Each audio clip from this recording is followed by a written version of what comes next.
Good evening and thanks for joining us on the Week in Review. I'm Nick Blumberg. Confusion rules the day with no clear details about the possible deployment of troops and a surge of immigration agents in Chicago. He wants to have troops on the ground to stop people from voting, to intimidate people from going to the voting booth. Governor J.B. Pritzker says sending the military to Chicago isn't about crime, it's about the midterms. Whether or not somebody can afford to post bond is not determinative of whether they are a risk to public safety. The Trump administration takes aim at cashless bail policies as a judge blocks a move to pull federal funding from Chicago over its sanctuary policy. What we see with this budget represents what's best for our students. The Chicago School Board says no to Mayor Brandon Johnson's push to borrow. Plus, Johnson's administration says the city faces a $1.1 billion budget hole next year. The FDA moves to limit access to COVID vaccines. And the Chicago Reader staves off a shutdown thanks to a new owner. And now to our Week in Review panel. Joining us are Rufus Williams of WVON, our own Heather Sharon, WBEZ's Araceli Gomez-Aldana, and Michael Liptrot from Block Club Chicago. Thank you all for being here. Let's get right to it. Plenty on our plate to tackle. Heather, Chicago police say they're preparing for the possible deployment of National Guard troops here in Chicago, but how much can they prepare for when federal leaders aren't coordinating with the city? They are flying blind indeed. And it's not clear exactly what the president is going to do. It's not clear when he's going to do it, and it's not clear what authority he's going to assert. However, most people at City Hall now believe that the president is going to do what he did in Los Angeles and order a surge of immigration agents to Chicago to conduct immigration raids, and then wait to see what the city's reaction to that is. And if protests erupt and if protests turn violent, that would give him the authority, he believes, to order the National Guard to Chicago. So that is what we are all bracing for. It's unclear when that sort of sequence of events will play out, or even if that will be the sequence of events. Yeah, I mean, how about that, Araceli? You know, we're waiting on this potential immigration crackdown. Reportedly, 200 additional agents looking to be housed at Great Lakes Naval Station. Sounds like they're setting up for sort of a military-scale operation there. Right, and I think it just creates so much confusion with people living in Chicago and the surrounding areas. We had all this talk about the National Guard. What can they legally do here? They can't make any arrests without, helping a law enforcement agency. But now we're talking about DHS, we're talking about ICE, and those are two completely different things. And I think us as reporters, we're trying to figure out what we need to cover and how we can help residents, because they're confused. What are they going to do if they see armed National Guard members in the city? Well, and how about that question of legal authority, Rufus? I mean, troops not supposed to engage in law enforcement without an emergency or express permission. There's been some discussion that maybe on paper they'll be here to protect federal property, for example, but do you expect the administration to operate within those confines? No, I don't. There was some of the discussion about what took place in Washington, D.C., where there was an opportunity for the president to declare what an emergency was. As they move to these other cities, there are restrictions on what it is they actually can do, and protecting federal buildings, protecting federal property is what they can do. Otherwise, what would they do while they're here? This becomes one of these things. Chicago is the place of J.B. Pritzker, who is the real billionaire who's perhaps running for president. It is the home of Barack Obama. It is the place of Rahm Emanuel. There are a number of reasons why he is being vindictive and would look at Chicago and doing something. And if for no other reason, we're talking about it. And it's a lot of what he likes to do is to have us really pay attention to whatever it is he's doing so he controls those headlines in the face of all else that's going on. You're entirely right. And it is something, when we think about it, there's nothing more performative or egocentric than to send the military essentially to political rivals or because the state didn't vote for you. And when thinking about the impact this is going to have on a community level, the trauma it may inflict to have military on the streets, the National Guard, ICE, all coming essentially just because, like you said, a vindictive nature. And for Pritzker and Obama to be here, people Trump has targeted, it's just going to become such political theater on this level of a stage that the public would be just pawns in that way. Well, and we heard a bit from Governor Pritzker earlier, saying he sees this more about the elections. I mean, what else have we heard from local leaders this week? It is something where when local leaders when thinking about that in terms of just the response and how everyone's just bracing for the worst. And when thinking about not only leaders, community members, we had Kwame Raoul here, and the question of how is this going to be done should Trump deploy the National Guard, and the question of what law will be invoked, because just this shroud of secrecy surrounding how it's going to be deployed is going to take so much longer for the state to mount a response and figure out legally how to challenge it or issue or have an injunction issued to block it. Yeah, and as Heather said at the top, they haven't communicated with anyone. Right. So the conversation has really been more, we don't know what they're going to do, so we don't know how to respond to it because the communication that should happen has not happened at all. Yeah, I do think that local advocates and just organizations are preparing, especially when we're talking about immigration and if there's going to be ICE on the streets.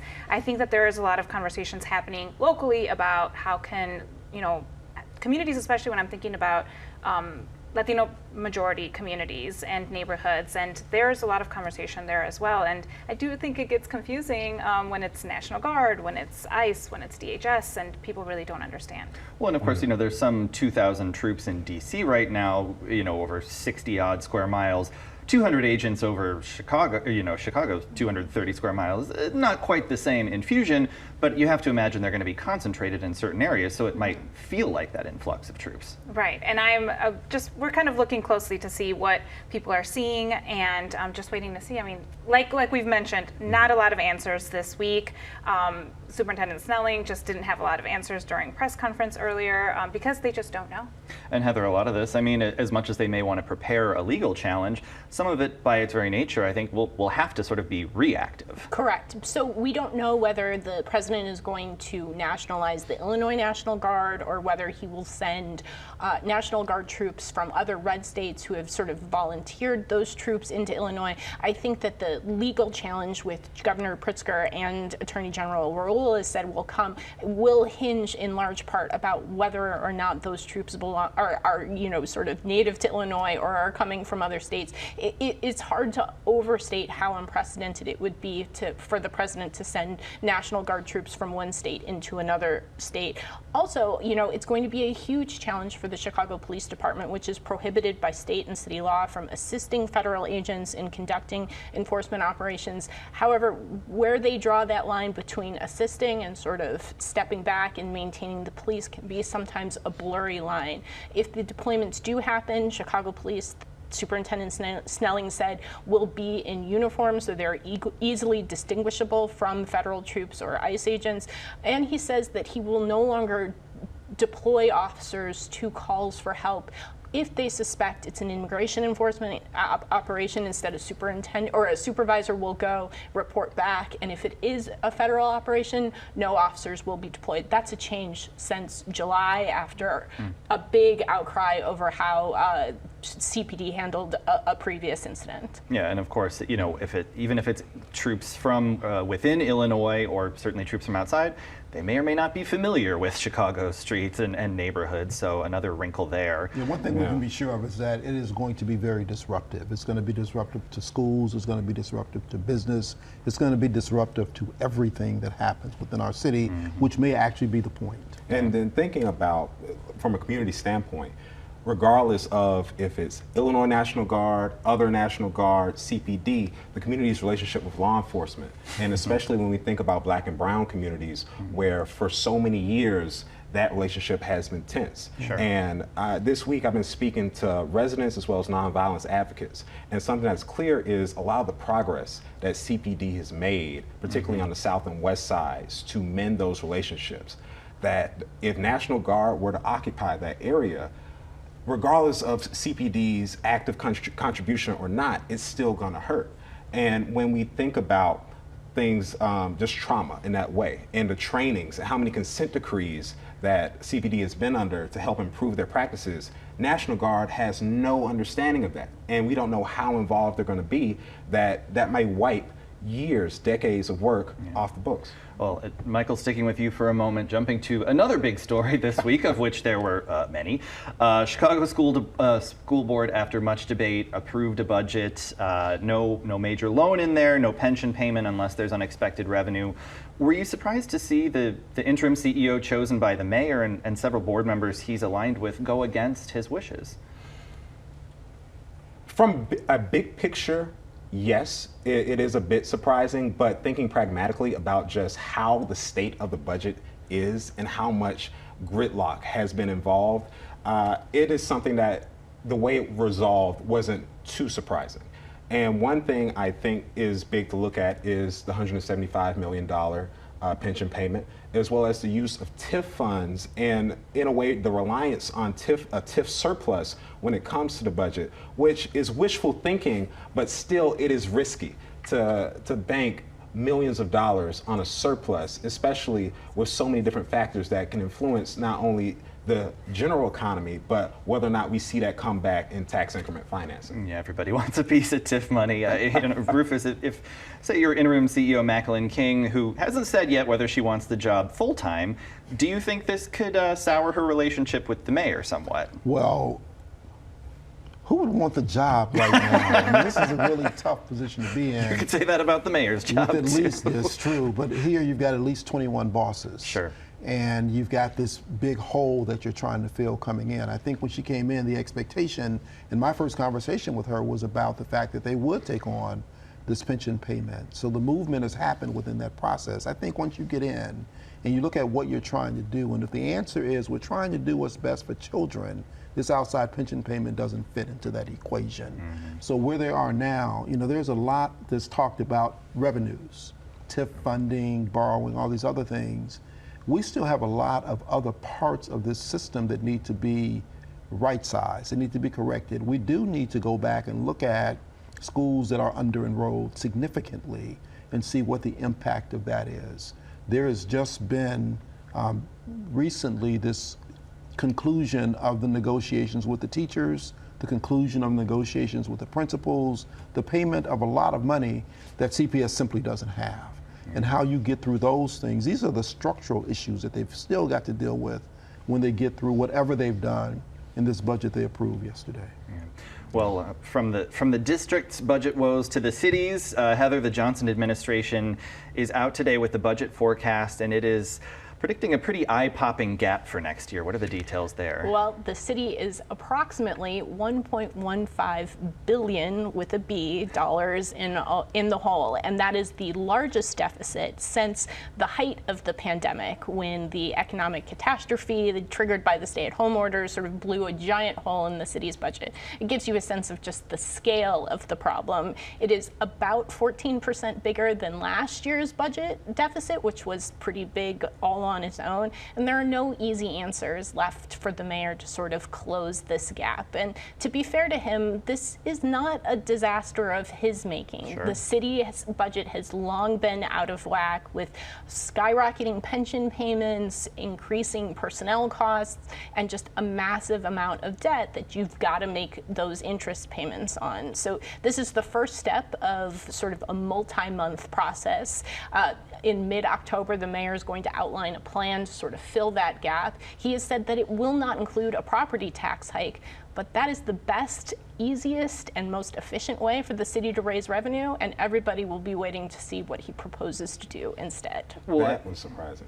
Yeah.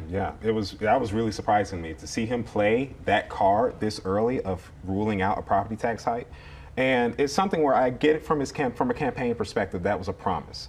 But seeing just the state of the budget, and then him introducing it last year, and ultimately that being passed on initially from $300 million down to 150 to nothing, and now before we even get fully into the process, the proposals to just rule it completely out, I don't know, that may come back to bite him. It's definitely a question of, is it at a point, are we at a point where he should renege on that promise? Well, I think he's saying to the city council, you didn't want to do that this last year. We're in a deeper hole this year, so you tell me what you want to do. It's sort of like, I tried this, you said no. What's your plan, What's tough your guy? plan? Exactly. Well, and of course, economic projections, they always rely on, there not being a major downturn. And if there's a lot of uncertainty about, trade and tariffs, which the federal judge knocking down tariffs, which could come back. I mean, could things get even tougher for budgeteers if there's a recession or just any sort of a downturn? Absolutely. The president has made no bones about the fact that he wants to yank nearly $3 billion in federal funding from Chicago. If that happens, the city's budget crisis goes from very bad to really unspeakably bad. Yeah. Now, a federal judge has tossed that lawsuit, so that does not appear to be happening anytime soon. But there are other things that the Trump administration can do to make Chicago's sort of budget significantly worse. It's a really tough time for the city. And when you think about not raising property taxes, because that was a promise in the campaign, however, last year the idea was to raise them, that's gone. I mean, that one's just, that horse is out of the barn. When you're trying now to figure it out and talking about progressive taxes and more taxes on the ultra wealthy, more taxes on corporations, and we've got to keep them in the city somehow. We've got to keep them attached to here. It's a very tough position to be in, and I know that there has been the accumulation of a number of very smart people to try to help the city figure this out. Very much looking forward to seeing what it is that they come up with. Well, and speaking of that issue of federal funding, I mean, Araceli, a federal judge blocked the Trump administration from clawing that back over the city's policies for immigrant protections. Tell us about that. And really, I think that my biggest takeaway from all of it was just the judge ruling that would just be unconstitutional. And really, I was waiting to see what the reaction was going to be. Sometimes it's a good, bad reaction that we get later on. But really interesting to see that, and like Cheryl or Heather is mentioning, is there's just that money is needed, and that money has specific purposes, and so it was interesting. Right, when it's already earmarked in the budget, when folks are already planning on this, there's not necessarily always a plan B for it. That's right, and so we're waiting to see. We're waiting to see all that. That seems to be a thing from this federal government. Everything's about money, whether it's tariffs or whether it's fees or whether it's clawing back. Everything is about money, and so that seems to be the wedge that's being used for whatever that is. And somehow, while it was determined some time ago that Congress was the ones who should be making those determinations, somewhere along the way, Congress has got to stand up and do their jobs. Yeah, though a very different Congress than the one we had in the first Trump term. Another move, the president signed an executive order aimed at ending cashless bail policies like Illinois has, which he cannot do with just the stroke of a pen. But Michael, what's the rationale behind that order? There is a rationale behind it, and when it comes down to it, ultimately, a lot of a similar vindictive nature, similar to the National Guard, of the idea that a cash bail system is helping enforce justice. That cash bail is helping to keep the streets safe, but ultimately, the bail system boils down to a economic obstacle for people that simply just can't afford however much 10% to get out. And from DC to Illinois, the SAFE-T Act has been so instrumental in providing equity and true justice for people, that regardless of how much money you have, that if you are deemed to not be a threat to the public, to be released until your court date.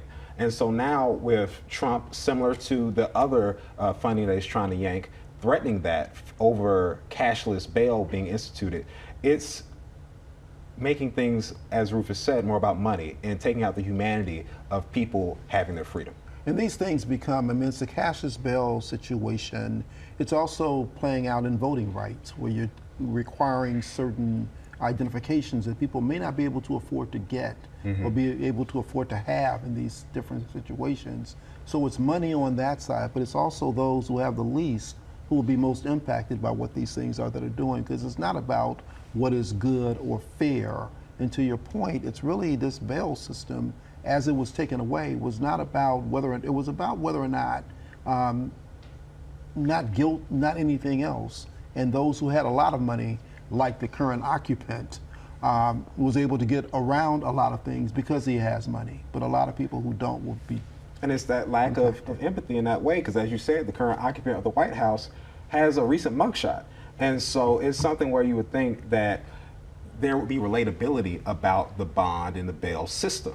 But no. And as you said, it's coming down to who has money, who doesn't, the haves and the have-nots. Well, another federal move this week, Araceli, the FDA signed off on some updated COVID vaccines, but revoked approval for one variety for children under 5, says younger adults and children need an underlying health condition. This has already been getting a lot of, even before this week, big pushback from medical professionals. Right, just in time for flu season coming up now, and school and children being back in school. So the restrictions, I think a lot of health experts and medical providers are kind of looking at it and not scratching their head and saying, why would we need all of these restrictions to get a vaccine that is proven, and science has proven that it is effective. So one thing that we are kind of talking to doctors about is, what is a healthy young person going to do if they cannot get access to a COVID-19 vaccine?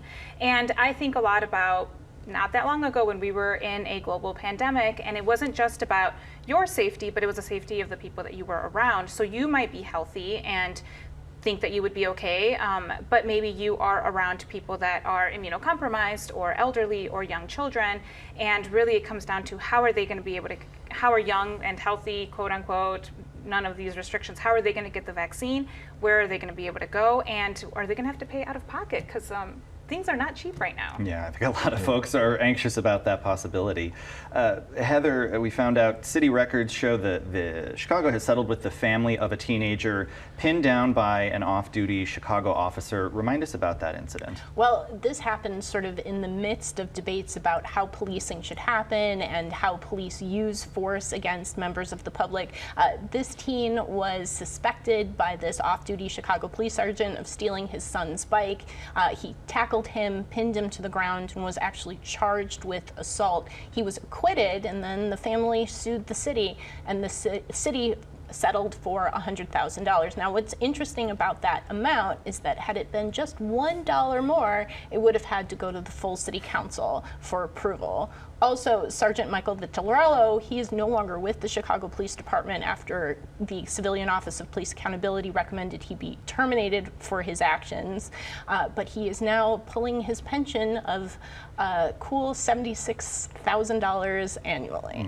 And that's taxpayer money. That is taxpayer money all the way around Yep. for the rest of his life. Yeah. Yes. All right. Well, some positive stories this week, too. Heather, Chicago Reader will continue publishing after its acquisition by a Seattle-based media company with a pretty interesting business model. Tell us about that. That's right. So this is a company out of Seattle that really wants to sort of reinvigorate the whole notion of alternative weeklies.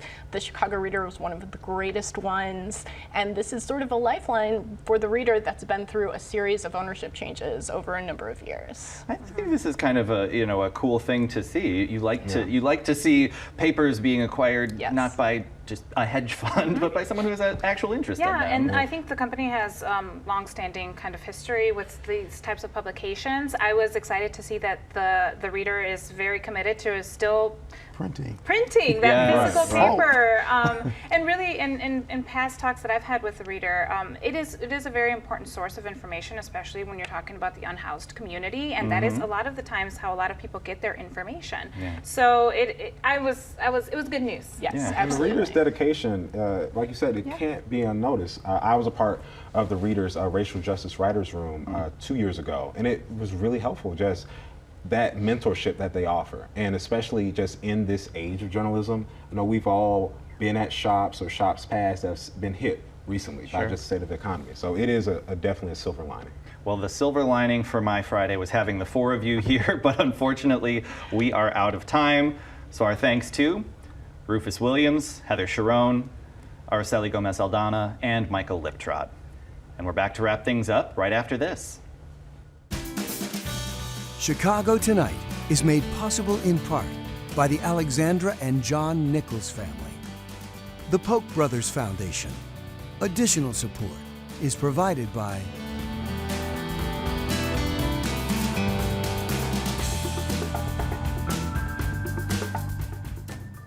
And that's our show for this Friday night. Be sure to sign up for our free email newsletter, The Daily Chicagoan. That's at WTTW.com/newsletter.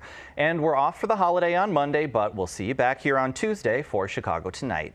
Now for the Week in Review, I'm Nick Blumberg. Thank you for watching. Stay healthy, stay safe, and stay informed. Have a great weekend. Okay, well, you know who's having a great weekend? The choir from Chicago's Leo Catholic High School, going to the semifinals on September 16th of America's Got Talent. I hope you all watched. It is so exciting to see this happening with this group of young black men down on the south side of Chicago. Choir, good old-fashioned choir. It's just amazing. Yeah. And they blend secular and gospel music. Yes. Like they did a cover of Believer by Imagine Dragons. They did. It's really good. Yeah, and it was incredible to see the way they take up the stage, the choreography that they have, the interplay among them. I mean, these guys they could be going somewhere. $1 million is on the mind. $1 million. Right. This is good for a small school down on the south side of Chicago. That had been on the verge of closure, I don't even know how many times. Oh, yeah.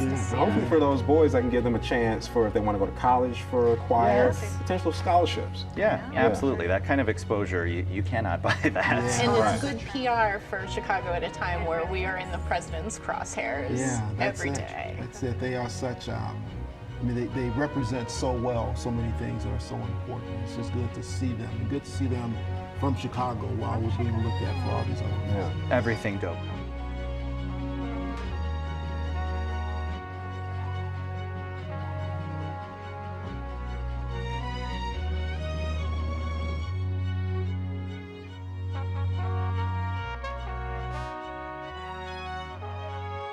Closed captioning is made possible by Robert A. Clifford and Clifford Law Offices, a personal injury law firm working to preserve the dignity and rights of all individuals.